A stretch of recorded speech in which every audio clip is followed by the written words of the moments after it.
Hello students, आज हम लोग डिस्कस करेंगे क्लास 12 केमिस्ट्री रसायन विज्ञान के चैप्टर नंबर 5 जो डिस्कस कर रहे थे कोऑर्डिनेशन केमिस्ट्री, जिसके अंतर्गत हम लोग कोऑर्डिनेशन कंपाउंड से रिलेटेड कुछ महत्वपूर्ण टर्म्स और लिगेंड्स के टाइप के बारे में डिस्कस किया है। उसी के आगे आज हम लोग डिस्कस करने वाले हैं कोऑर्डिनेशन कंपाउंड का आईपीएसी नामकरण। और ये एक सबसे इम्पोर्टेंट टॉपिक है इस लेसन का, और आईपीएसी नामकरण से मतलब यौगिक पूछे जाते हैं, इनके आप लोगों को आईपीएसी नाम लिखने होंगे। तो आईपीएसी नाम लिखने के लिए कुछ महत्वपूर्ण रूल्स होते हैं जिनको हम यहाँ पर स्टडी करने वाले हैं। तो देखिए स्टूडेंट्स, रूल्स क्या रूल्स है, इन रूल्स के आधार पर जो है यौगिकों के आईपीएसी नामकरण करते हैं। तो देखिए स्टूडेंट्स, नामकरण में सबसे पहले कोऑर्डिनेशन कंपाउंड, मान लिया कोई कोऑर्डिनेशन कंपाउंड है, उसमें धनायन है या ऋणायन है। धनायन जिसे हम कैटायन कहेंगे, और जो सेंट्रल मेटल और लिगेंड जुड़े होंगे ये ऋणायन के रूप में है। ये सेंट्रल मेटल एटम हो गया और ये लिगेंड्स हो गए, ये क्या है, ऋणायन है, एनायन के फॉर्म में।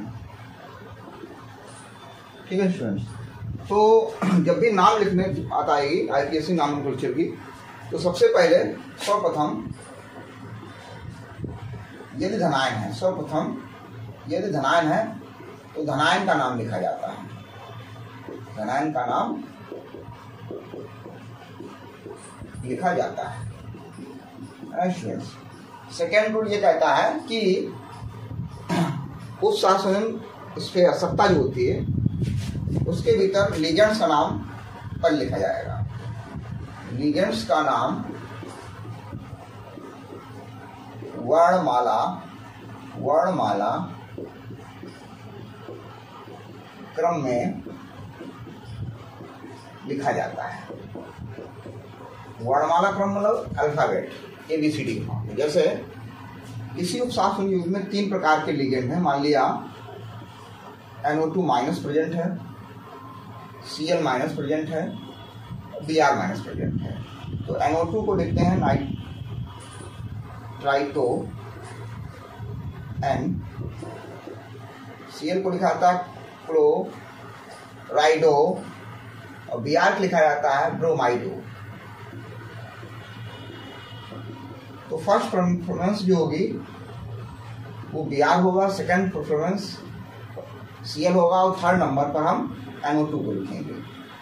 ऐसा इसलिए है क्योंकि अल्फाबेट में पहले B आता है तो ब्रोमाइडो पहले होगा, फिर C आता है तो क्लोराइड हो जाएगा, फिर N आता है तो नाइट्राइट हो जाएगा। तो स्टूडेंट बात समझ में आई होगी कि जब हम लिगेंड्स का नाम लिखेंगे और एक से ज़्यादा लिगेंड हैं, कहीं पर एक से अधिक लिगेंड उपस्थित हैं, तो उनका नामकरण हम अल्फाबेटिकल क्रम में करते हैं। जैसे यहाँ पर अगर NH3 और आ जाता है, साथ में NH3 भी जुड़ा होता है, यहाँ पर एक लिगेंड मान लिया NH3 और जोड़ दिया हमने, तो सबसे पहले NH3 को एमीन लिखा जाता है। तो सबसे पहले नाम NH3 लिखा जाएगा, फिर ब्रोमाइडो लिखा जाएगा, फिर क्लोराइडो लिखा जाएगा, और फिर ये नाइट्राइटो लिखा जाएगा। तो डिपेंड करते हैं कि उनका जब नामकरण किया था तो लिगेंड्स का नाम क्या है। तो लिगेंड्स के नाम अल्फाबेटल के क्रम के आधार पर उनका नामकरण किया है। एमीन पहले आता है A, फिर B आएगा ब्रोमाइडो, फिर C आएगा क्लोराइडो, फिर N आएगा नाइट्राइटो। अब ऐसे लिगेंड का नामकरण देखते हैं। ऋणावेशित लिगेंड के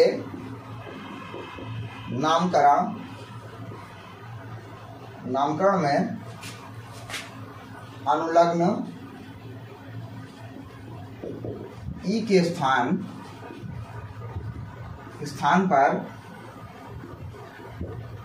स्थान पर ओ का प्रयोग करते हैं। जहां ई होगा वहां ओ प्रयोग किया जाए। जैसे इसको समझते हैं, Cl है क्लोराइड, लेकिन यहाँ ई हटेगा, ओ ऐड होगा, तो क्लोराइड होगा। Cl साइनाइड होता है, नाइड होता है, लेकिन ई हटा देंगे, ओ ऐड कर देंगे तो साइनाइडो आ जाएगा। जो NO3 माइनस नाइट्राइट होता है, नाइट्रेट होता है, तो ये ई हटेगा, वो आएगा नाइट्राइटो। नाइट्रेटो। कुल मिला के जितने भी लीजेंड्स हैं सभी में ई हटाना है, ओ जोड़ना है। अब जैसे यहाँ पर Br माइनस है तो Br माइनस ब्रोमाइड होता है तो ब्रोमाइडो हो जाएगा। NO2 माइनस है तो नाइट्राइटो होता है, नाइट्राइट होता है तो ई रिप्लेस करेंगे और ओ जोड़ेंगे तो नाइट्राइटो आ जाएगा, नाइट्राइटो आएगा। SO4 2 माइनस सल्फेट है तो ई रिप्लेस करेंगे, ओ जोड़ेंगे, सल्फेटो आ जाएगा। इस प्रकार से स्टूडेंट्स क्या करते हैं, जितने भी लिगेंड्स हैं सभी में जो अंत में ई अनुलंग लगा है उसके स्थान पर हम सफिक्स ओ का यूज करेंगे तो आसानी से उनके नाम रखने नहीं है, खाली कॉमन नेम याद कर लीजिए। जैसे SO4 को क्या पढ़ते हैं, सल्फेट पढ़ते हैं, सल्फेटो कर दीजिए।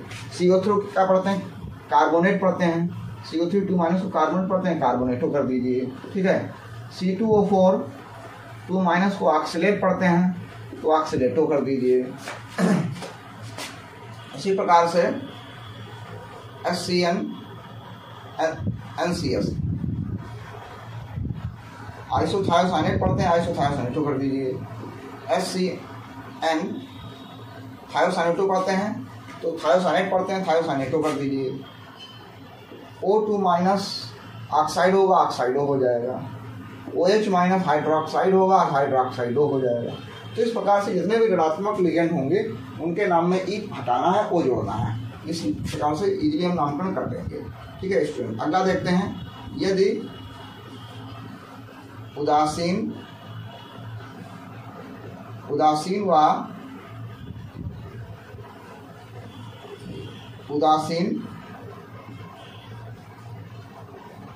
व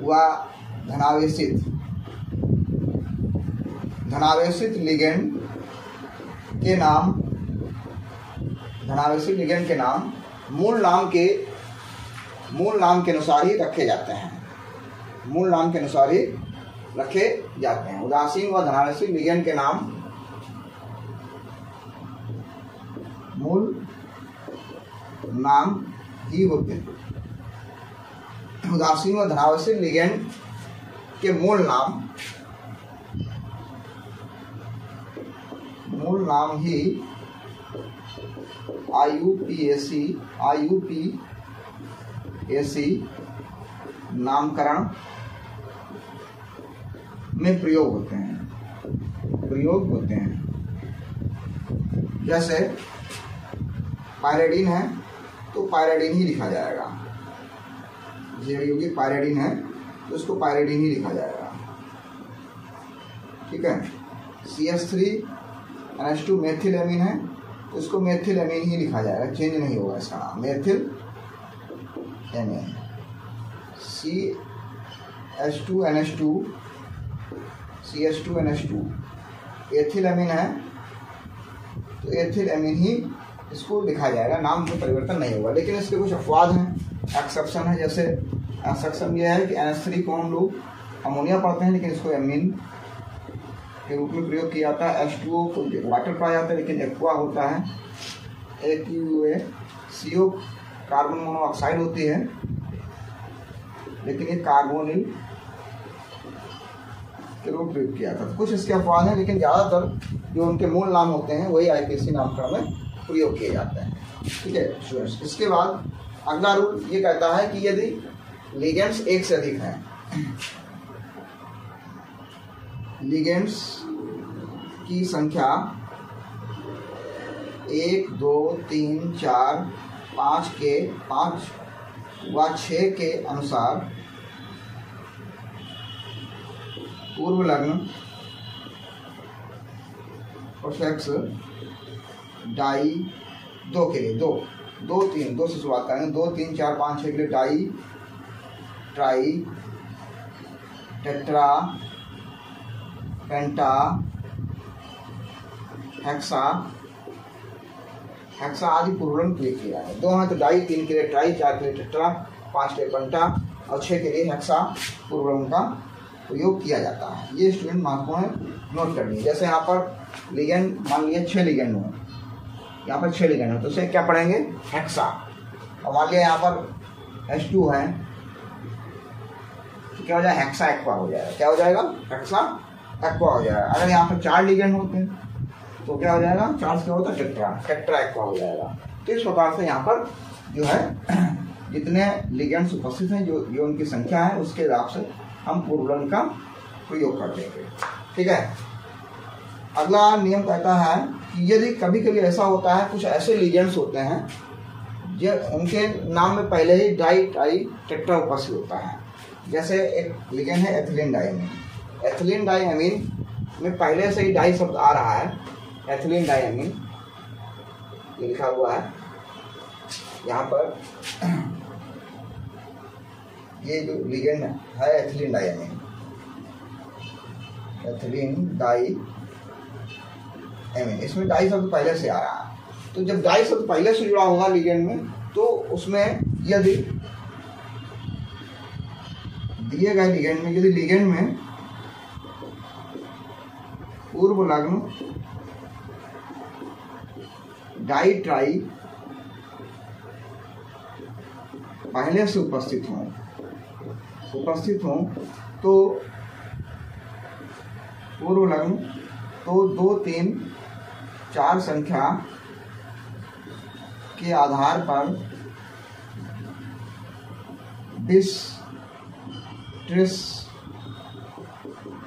टेट्रा किस, पेंटा किस आदि पूर्व लग्न का प्रयोग किया जाएगा। तो यदि लिगेंड में पहले से ही डाई ट्राई पेंटा, यदि लिगेंड में पहले से ही जो है डाई ट्राई पेंटा हेक्सा उपस्थित हैं, तो वहाँ पर उनकी जो संख्या होगी, उन संख्या को प्रदर्शित करने के लिए हम बिस, ट्रिस, टेट्राकिस, पेंटाकिस आदि पूर्व लग्न का प्रयोग करते हैं। जैसे यहाँ पर एक यौगिक ले लेते हैं, मान लिया CrEn का होल थ्राइस 3+ है, तो यहाँ पर नाम लिखेंगे तो हो जाएगा ट्रिस। क्या हो जाएगा, ट्रिस एथिलीन डाइमीन। क्या लिखा जाएगा, ट्रिस एथिलीन डाइमीन इसलिए लिखा जाएगा क्योंकि यहाँ पर एथिलीन डाइमीन पहले से डाई है, इसलिए जब नाम लिखेंगे तो ट्रिस पहले लिखा जाएगा और फिर इसका नाम ब्रैकेट में लिखेंगे, छोटे ब्रैकेट में एथिलीन डाइमीन। तो ये लिगेंड्स के नामकरण के कुछ नियम होते हैं। इसके बाद स्टूडेंट्स, लिगेंड्स के नामकरण के बाद हम केंद्रीय धातु परमाणु का नाम लिखते हैं। लिगेंड्स के नामकरण के बाद केंद्रीय धातु परमाणु, एटम या आयन, केंद्रीय धातु परमाणु और सेंट्रल मेटल एटम या आयन का नामकरण किया जाता है ना स्टूडेंट्स। तो यदि लिगेंड्स के नामकरण कर लिया है तो हम केंद्रीय धातु परमाणु या आयन का नामकरण करेंगे, और उसके नामकरण में यदि हमारा उपसंयोजन आयन एक ऋणावेशित आयन है, उपसंयोजन आयन एक ऋणावेशित आयन है, यदि उपसंयोजन आयन एक ऋणावेशित आयन है, ऋणावेशित निगेटिव आयन है, निगेटिव आयन है, तो क्या किया जाएगा, तो धातु के नाम में केंद्रीय धातु परमाणु, सेंट्रल मेटल एटम या आयन के नाम में 8 जोड़ते हैं, 8 अनुलग्न जोड़ देते हैं, अनुलग्न जोड़ते हैं, 8 अनुलग्न जोड़ते हैं। जैसे यहाँ पर लिखा हो FeCN का होल 6 4-, तो यहाँ पर जब नाम लिखा जाएगा केंद्र कोण से, तो आयरन होता है लेकिन यहाँ पर ऋणावेशित आयन है, इसलिए इसका नाम फेरस से हो जाएगा फेरेट। क्या हो जाएगा, फेरेट हो जाएगा। अगर यहाँ पर CO उपस्थित होता, CN का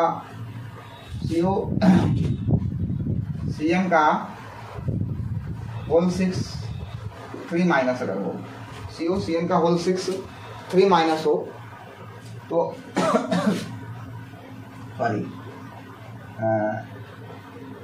CN का होल 6 3- हो तो यहाँ पर कोबाल्ट होना चाहिए, तो कोबाल्ट कोबाल्टेट लिखा जाएगा। क्या लिखा जाएगा, कोबाल्टेट। क्या हो जाएगा, कोबाल्टेट। अब जैसे मिल गया NiCl का होल 4 2-, तो यहाँ पर हो जाएगा निकलेट। निकलेट, ये निकलेट होना हो जाएगा। मतलब हम क्या करेंगे सभी में ऐसे, ये हर जगह नियम नहीं लागू होगा स्टूडेंट्स, ये उसी जगह पर लागू होगा जब हमारी जो मेटल होगी, सॉरी उप सहसंयोजन सत्ता जो है, कोऑर्डिनेशन स्फीयर है, उप सहसंयोजन वर्ग है, उस वर्ग पर ऋणावेश है। यहाँ पर क्या है, ऋणावेश है। अगर ये ऋणावेशित आयन के रूप में है, अगर ये ऋणावेशित आयन के रूप में है तो ये नियम फॉलो होगा। यदि उप सहसंयोजन आयन एक ऋणावेशित आयन है तो केंद्र परमाणु के नाम में हम 8 लगा देते हैं या 8 जोड़ देते हैं, ठीक है।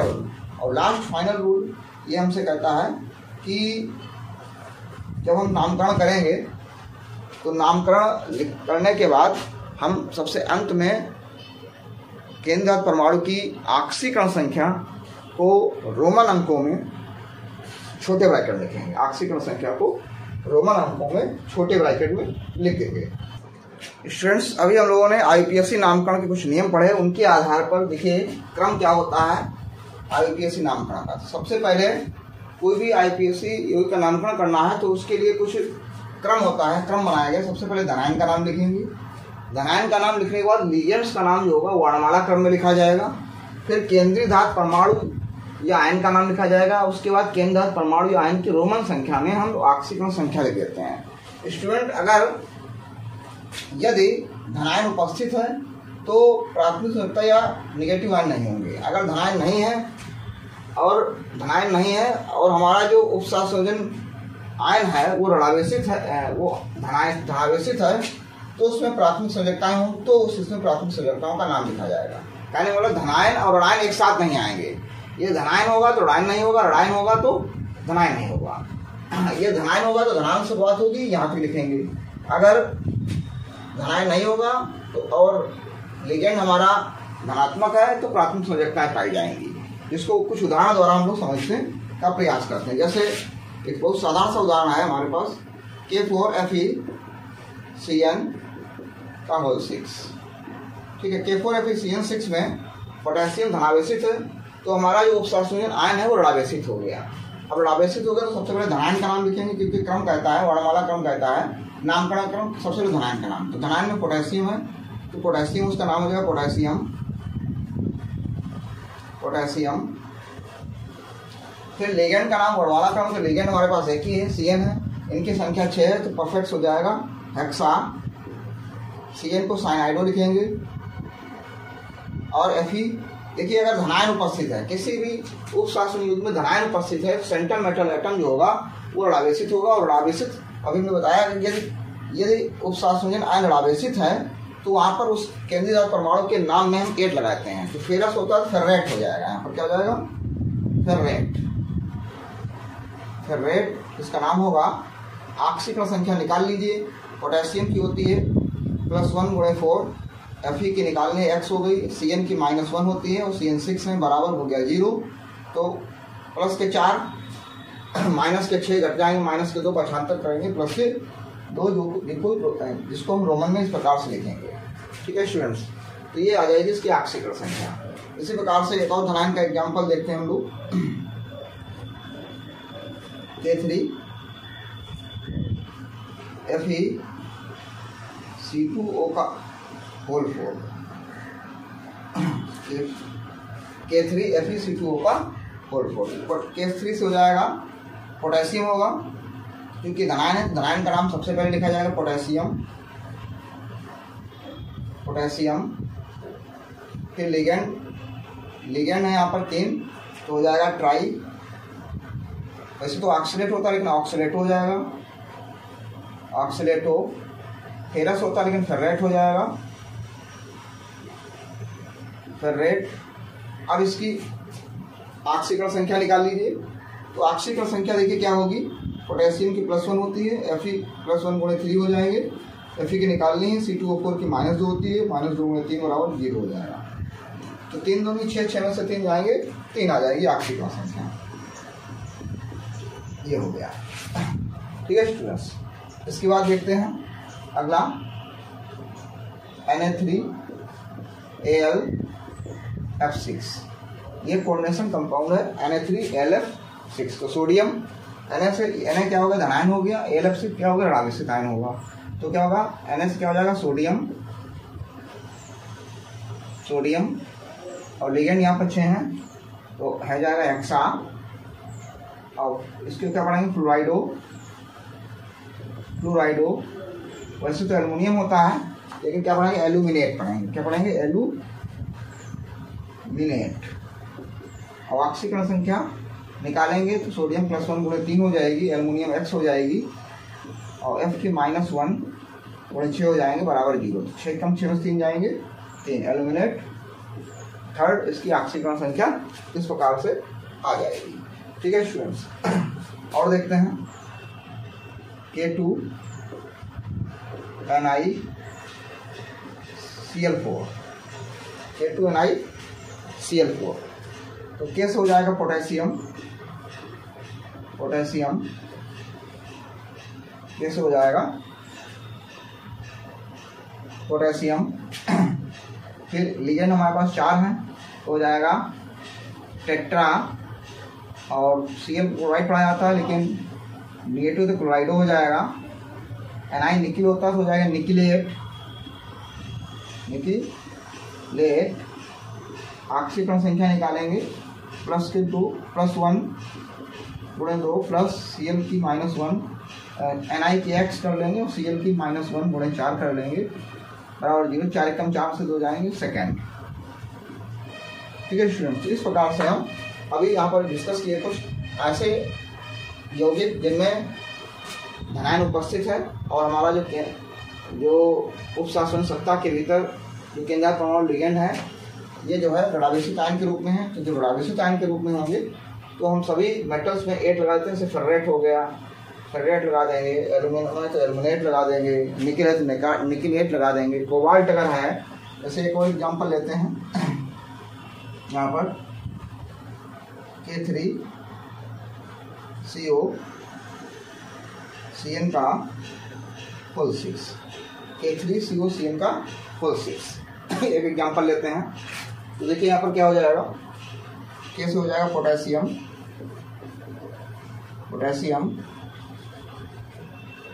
CN 6 है तो हेक्सा साइनाइडो,